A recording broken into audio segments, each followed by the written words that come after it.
Alright, in this video we have ourselves one of the super sloppy Fairmont deals. Actually, now that I'm here at eye level with it, the throttle body has got a big hole in it that's just plugged with RTV, so that's pretty cool.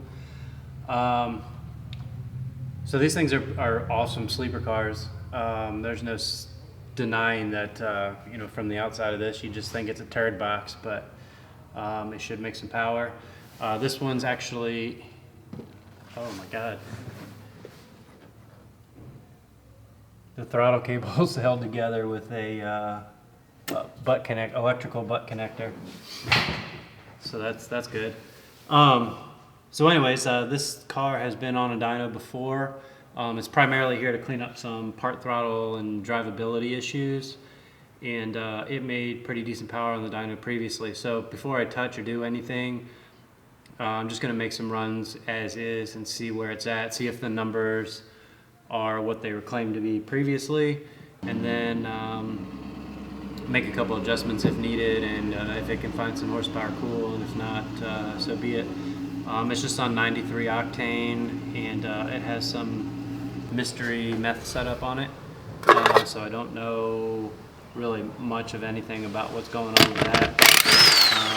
It has a 044 fuel pump, 80-pound injectors, and I think it has a 76 millimeter turbo, 4L80, and just all stock internal stuff. So it's probably on borrowed time already, and with my luck it'll shoot all the rods out of it on my watch. So hopefully we can avoid that, and I don't know, should be pretty fun. Let's see what it'll do. The buzzing noises this thing makes will absolutely make you want to blow your brains out. The OBD2 thing isn't plugged in because my HP tuner cable is plugged in. But using this iPad type thing for a gauge cluster is pretty cool. I've seen some other people do some similar stuff, but this one's probably the nicest one I've seen. So there's definitely a few things going on in the tune that I don't want to say scare me, but are a good bit different from how I would do it. But we'll keep an eye on it. Sometimes you'll see some tables that look all jacked up, and then you find out that they're being bypassed one way or another. So this particular car I think would be a great candidate even for just a Holley Terminator X, that ECU that's almost free. It comes with a harness and everything. But this is what we have to work with, so we're going to see where we're at, and I don't know, maybe we can get them to get a new ECU down the road. I just let it warm up and just sort of drove it through the gears a little bit. Cruising around, it's like 17, 18, 19 to 1 air fuel, and bucks and hesitates, and it's basically undrivable. And then it's super fat in the 11s at idle, so lots of work to do there. So I'm going to try and make a quick run on just wastegate spraying and see where it's at.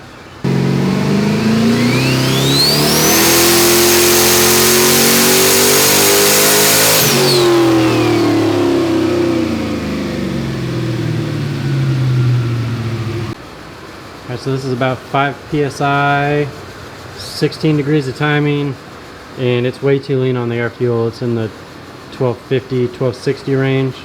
But the boost is pretty low, so I'm going to try one more setting on the boost controller, and hopefully it's got enough fuel in it that we can complete the run.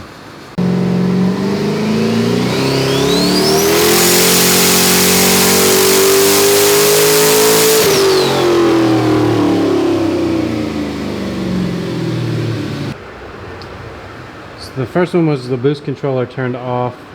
This one was setting A, which only worked out to be like not even a full PSI higher. So I'm going to go to setting B now and see what that one does. I think that's supposed to be the big power one.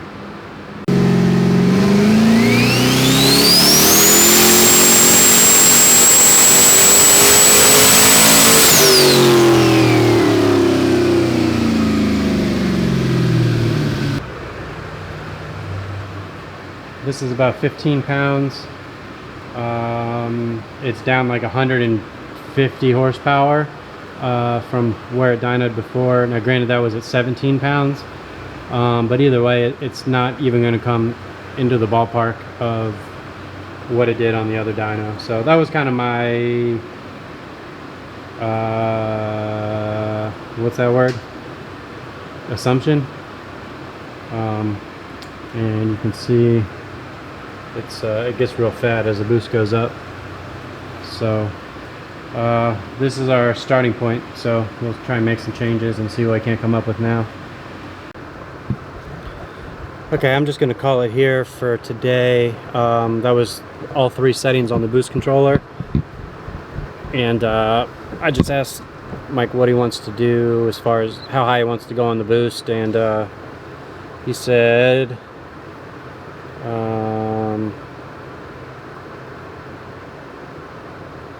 what do you say is safe, but not too safe?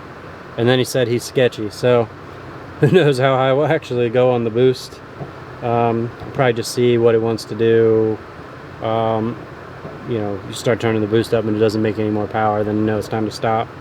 But basically all of these runs so far are just as is, how it came through the door. And we'll try and clean some things up tomorrow. Probably going to end up spending 3/4 of my time trying to clean up this part throttle stuff. Let's see, I'll show you the fuel curve real quick. You see why I'll say I have my work cut out for me on that.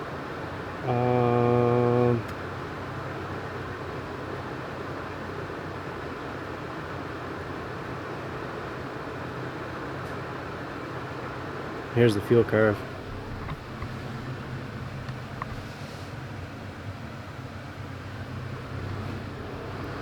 So pretty confident that that's where the drivability issues are coming from.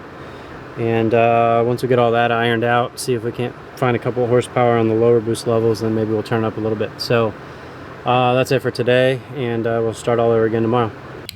All right, got started again on this morning. Made some pretty aggressive changes, you know, before even really starting.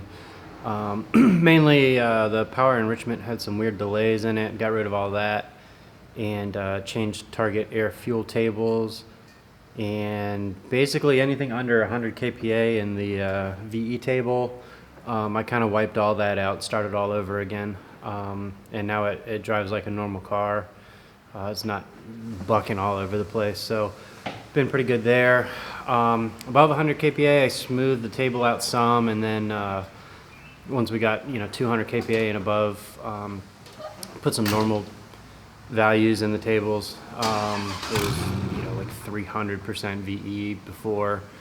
I suspect it's probably going to take a handful of runs to kind of get into the ballpark with all that stuff.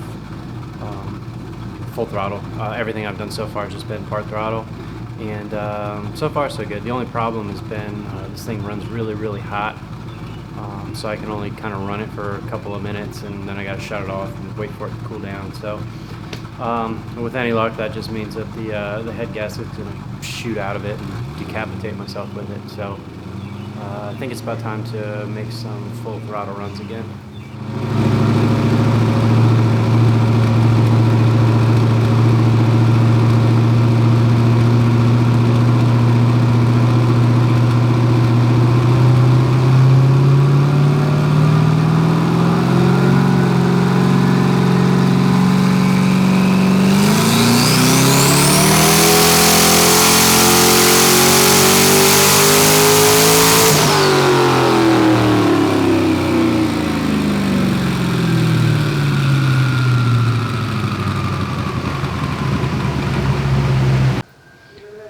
So with how big of changes I made, a lot closer than I was expecting.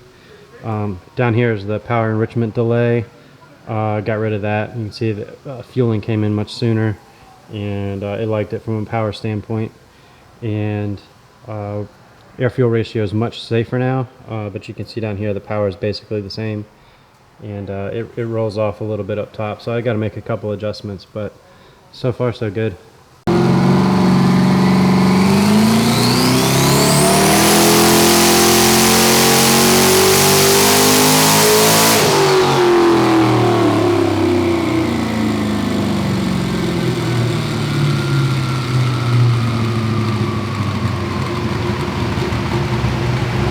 fueling within about 1% or so.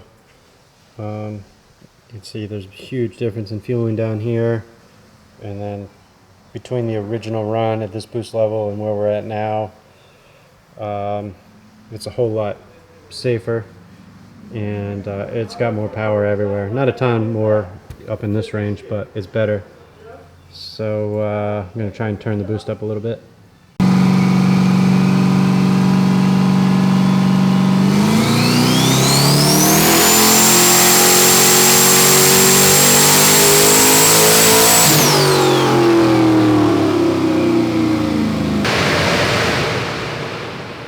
Super fat.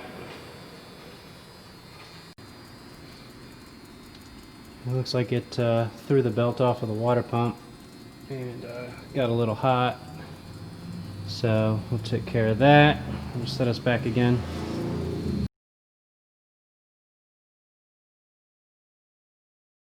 It looks like diarrhea. We can turn the boost up a little bit and the head gasket to actually stay on the car. We'll be in good shape. Pull a little fuel out for the next run. Gonna keep the boost the same and see what happens.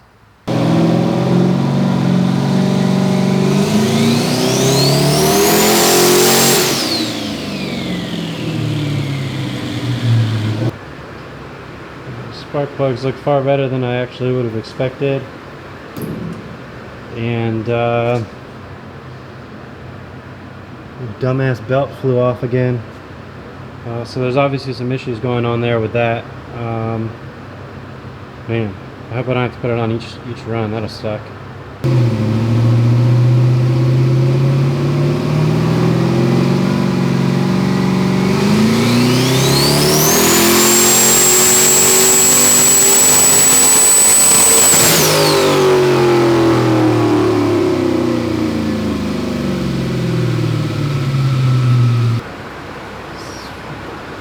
Richer fuel, same horsepower, so I'm going to turn the boost up a little bit.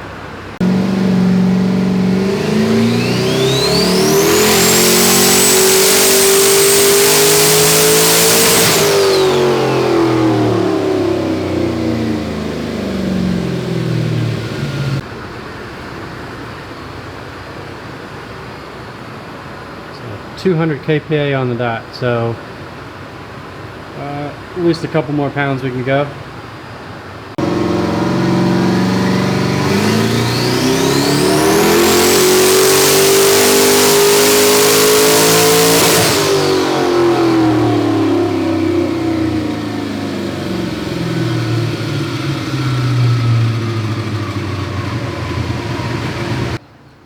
This is 220 kPa, so roughly 17 pounds or so.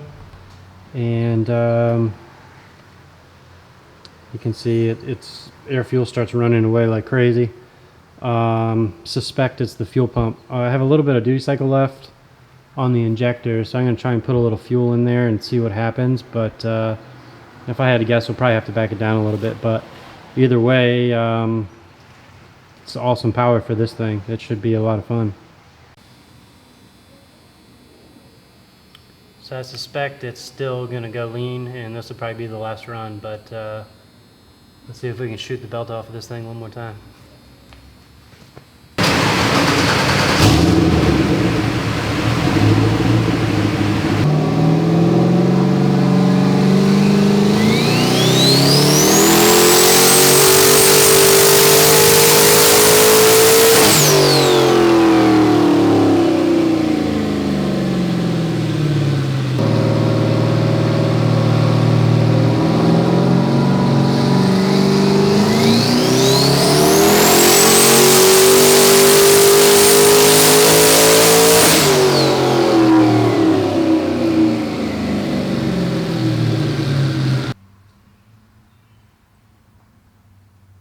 Gonna call it quits here. I had 100% duty cycle and it's still a little leaner than I like, so we'll back it down a little bit, do a fuel system, and try and blow it up again later. Alright, so that was pretty fun. Took way longer than anticipated, but cleaning up some coolant spills and taking this belt on and off 122 times tends to do that, but other than that, everything went nice and smooth. The difference in the fuel table is pretty crazy. Made some other changes that, I don't know, make me feel better about it, but definitely happy that did the other runs with previous settings and previous tune and stuff, just to have a comparison. It makes it more fun. But I think the numbers that were claimed previously are pretty similar to this, so maybe they just experienced the same thing I did, where, you know, turn it up, realize that it's not going to live very long that way, and then backed it back down. So it would make perfectly good sense. But yeah, all in all, these type of cars are super fun. Even my wife was here a little while ago, and she, you know, when she walked in through the bay door, first thing she saw was a car, and she's like, "What the hell is this thing? What are you doing?" And then, you know, looked under the hood. She's like, "Oh, okay." So yeah, this thing is cool. So I'm not sure what the plans are for future fuel system upgrades. I really think we should look into doing a different ECU for this. Knock sensors aren't working, so it was done with no knock control. O2 sensors don't work, so everything is running open loop. It's just kind of past the point of what I like to do as a factory ECU. Like, yeah, obviously it runs, but there's so much stuff other than just running the engine that an aftermarket computer can do, and it would be just a whole lot better. So I'll have that conversation with Mike, see what he wants to do as far as that goes, and maybe there'll be a round 2 video. So I guess we'll see you next time.